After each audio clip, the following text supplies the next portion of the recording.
ने पढ़ी कक्षा 12वीं। पाखी एक मल्टीनेशनल कंपनी में काम करने के साथ सोशल एक्टिविस्ट भी होती है, जो ऑफिस खत्म होने के बाद शाम को घर आकर जरूरतमंद छोटे बच्चों को फ्री में पढ़ाती है। उसकी इस खूबी से बाकी लोगों के साथ सास भी बहुत खुश होती है। तुम सच में बहुत अच्छा काम कर रही हो बेटा, बस ध्यान रखना बच्चे आधे रास्ते में कहीं भटक ना जाए। भटकने से मेरा मतलब सिर्फ गलत काम करना नहीं है। कोई घर की जरूरत के लिए नौकरी करने लगे या किसी के घर वाले उसकी शादी करा दे, ये भी तो मंजिल से भटकना ही होता है ना। वाओ मम्मी, मुझे नहीं पता था कि आप पढ़ाई को लेकर इतनी पर्टिकुलर हो। पर फिक्र मत कीजिए, इनके साथ ऐसा कुछ नहीं होगा। बहू की बात पर मुस्कुराकर सास चली जाती है और पाखी बच्चों को पढ़ाने में बिजी हो जाती है। उसी रात पाखी और विराट साथ बैठकर बातें कर रहे होते हैं, जिसमें बहू सास की पढ़ाई को लेकर नजरिए का विराट के सामने जिक्र करती है। हाँ, मुझे सब पता है। ऐसे ही नहीं ये नालायक लड़का इतना पढ़ लिया। वो मम्मी ही तो है जिन्होंने बचपन से खाना खाया या नहीं से ज्यादा पढ़ाई की या नहीं पूछ पूछ कर मुझे इतना पढ़ने पर मजबूर कर दिया। वो हमेशा मुझे पढ़ाई और सेल्फ इंडिपेंडेंट होने की इम्पोर्टेंस याद दिलाती रही, और आज मेरी ये सरकारी नौकरी, इतनी अच्छी पोस्ट, उसी का तो नतीजा है। वाओ, अगर मम्मी इतनी पढ़ी लिखी है तो कोई जॉब क्यों नहीं करती? और अगर जॉब नहीं करती तो मेरे साथ बच्चों को ही पढ़ा ले। तुम्हें किसने बोला कि मम्मी पढ़ी हुई हैं? उन्होंने तो अपनी 12th क्लास भी पूरी नहीं की। उससे पहले ही नाना जी ने मम्मी की शादी करा दी।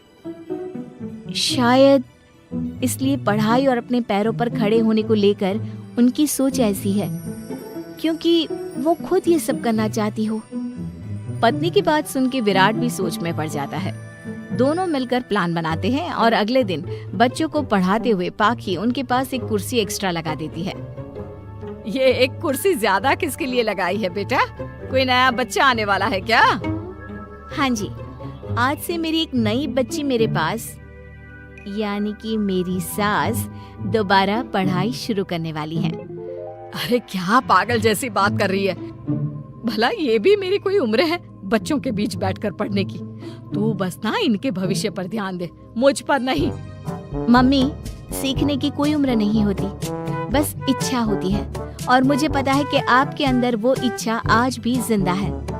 अरे तू बस अपने काम और इन बच्चों पर ध्यान दे। यहाँ बस सबको बोलने से मतलब है, किसी को नहीं सोचना। अगर बात बाहर निकली तो समाज क्या सोचेगा और परिवार का कितना नाम बदनाम होगा। मम्मी, आपने पापा और इस परिवार के बारे में बहुत सोच लिया। सबकी खुशियों के लिए अपने सपने बहुत कुर्बान कर दिए। अब ये वक्त अपने पर ध्यान देने का है। और जिस समाज की आप बात कर रही हो ना, उसकी तो आदत है हर कामयाब होते इंसान पर पत्थर मारने की। बेटी को भी बहू का साथ देते देख सास गुस्से में अपना सर पकड़कर बड़बड़ाते हुए वहाँ से चली जाती है। ये स्टूडेंट थोड़ी जिद्दी है, पर इन्हें मैंने 12th क्लास पास नहीं कराई तो मैं भी अपनी सास की बहू नहीं। ये देखने में तो मजा ही आ जाएगा। इसी के साथ पति पत्नी मिलकर सास को पढ़ाने के मिशन पर लग जाते हैं, लेकिन सास उनकी हर कोशिश को नाकाम कर देती है। एक शाम विराट अपनी मम्मी के लिए 12th क्लास की बुक्स लेकर आता है, जिन्हें देखकर इस बार सास का गुस्सा उन दोनों पर मानो फूट ही पड़ता है। अरे तुम दोनों का दिमाग खराब हो गया है क्या, जो ये बेवजह की जिद पकड़े बैठ गए हो?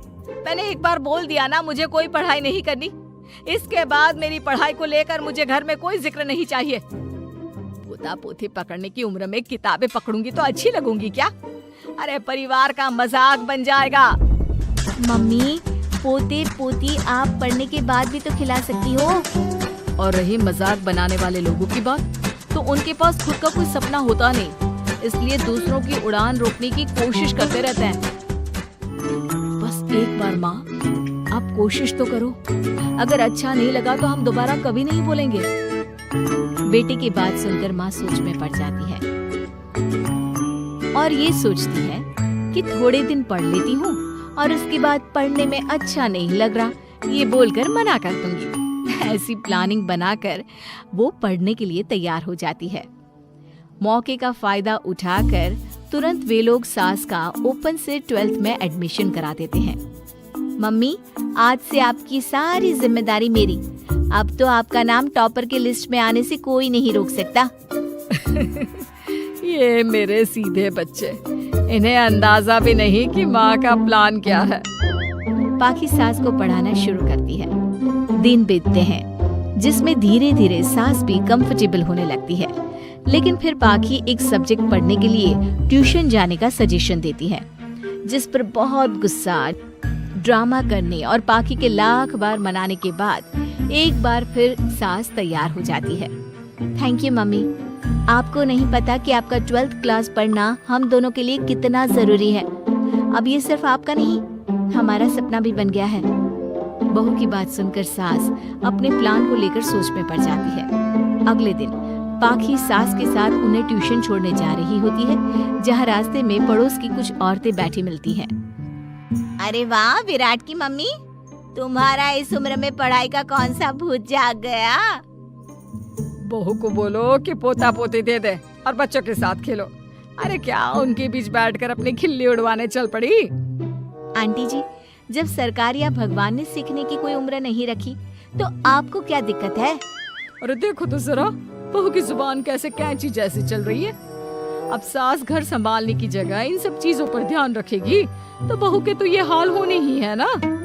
देखा बहू, इसलिए बोलती थी, अरे खाली दिमाग वालों से बहस नहीं करनी चाहिए, क्योंकि वो जब भी मुंह खोलेंगे गू ही बोलेंगे।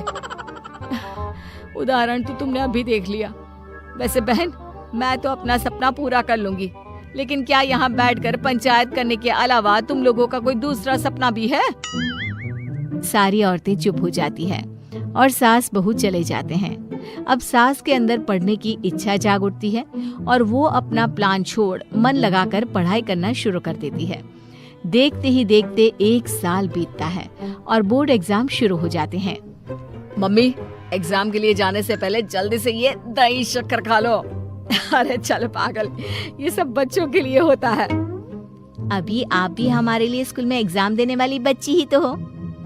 बच्चों का प्यार देखकर सासू माँ खुश हो जाती है और दही शक्कर खाकर विराट के साथ घर से निकल जाती है, जो मम्मी को एग्जाम सेंटर पर छोड़ ऑफिस चला जाता है। इसी तरह समय बीतता है और एग्जाम खत्म होने के बाद देखते ही देखते रिजल्ट भी आ जाता है। मेरी टॉपर माँ, तुमने तो तहलका मचा दिया। हर तरफ तुम्हारे ही चर्चे हैं। घर वाले ये खुशी मना रहे होते हैं कि वही औरतें उनके घर आती हैं। अरे पंचायत की टोली, आज मेरे घर कैसे? बस तुम्हें सॉरी और थैंक यू बोलने आए हैं। उस दिन तुम्हारी बातों और आज तुम्हारे काम ने हमें ये सिखाया कि सपने पूरे करने की कोई उम्र नहीं होती। इसलिए अब हम भी शादी, परिवार, बच्चे और न जाने कितनी वजहों से अधूरे छूटे सपनों को पूरा करेंगे बहन जी।